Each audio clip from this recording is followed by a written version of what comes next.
Hello అండి. ఎక్కువ శ్రమ లేకుండా ఇంట్లోనే ఐస్ ఎలా తయారు చేయాలో చెప్పమంటారా? మరేం లేదండి.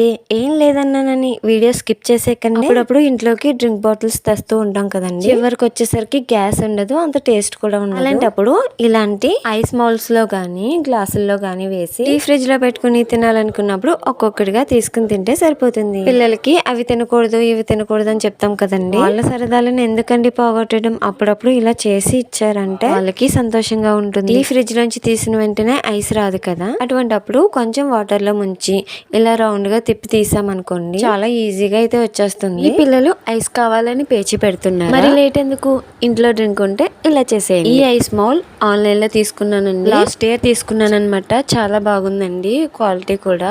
ఐస్ కుండే పుల్లలు అయితే తినేసి పాడేస్తాం కదండి. ఇవైతే ఒకసారి వాష్ చేసేసుకుని మళ్ళీ రీయూజ్ చేసుకోవచ్చు. నాకైతే చాలా బాగా నచ్చింది. మీకు నచ్చినట్లయితే please like and subscribe. Thanks for watching. By by.